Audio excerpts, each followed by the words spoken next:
Hello friends, welcome to Kachchapi talks. నా పేరు దీప్తి. ఈరోజు నేను ఎంతో ఫేమస్ అయిన అక్బర్ బీర్బల్ స్టోరీస్ నుంచి ఒక స్టోరీ చెప్పాలనుకుంటున్నాను.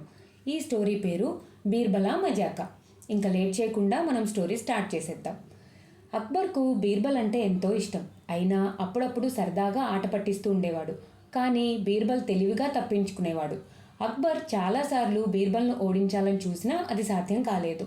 ఈసారి ఎలా అయినా బీర్బల్పై పైచేయి సాధించాలని అక్బర్ అనుకున్నాడు.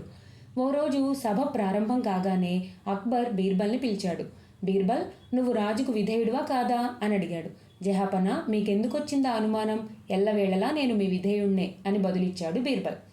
అయితే నేను ఏం చెప్పినా చేస్తావా అని ప్రశ్నించాడు అక్బర్. నా మేలు కోరే మీరు ఏ పని చెప్పినా కాదనకుండా చేస్తాను అన్నాడు బీర్బల్. శభాష్ బీర్బల్, నేను ఇప్పుడు నీకు కొన్ని ఇస్తాను, నువ్వు వాటిని తినాల్సి ఉంటుంది అన్నాడు అక్బర్.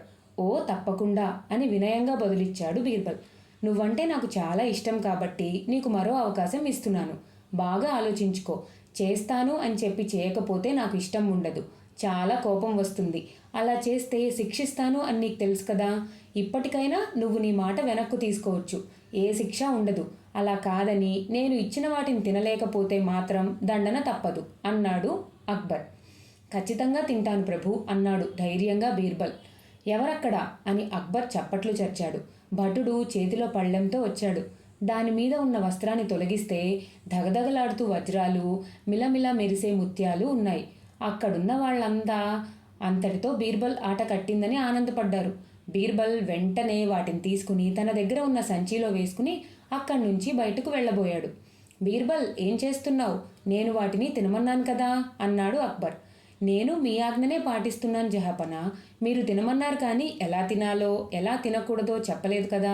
అందుకే వీటిని అమ్మేసి వచ్చిన డబ్బులతో హాయిగా జీవితాంతం తింటా అన్నాడు. వెంటనే అక్బర్ శభాష్ అంటూ చప్పట్లు చరిచాడు. ఆ వజ్రాలు ముత్యాలన్నింటినీ బీర్బల్కే కానుకగా ఇచ్చివేశాడు. సభలో ఉన్న వాళ్ళంతా కరతాళ ధ్వనులతో బీర్బల్ను అభినందించారు.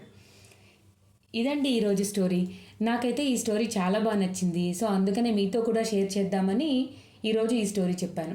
ఈ స్టోరీ మీ అందరికి కూడా నచ్చితే ఛానల్ని ఖచ్చితంగా సబ్స్క్రైబ్ చేసుకోండి. Thank you for watching.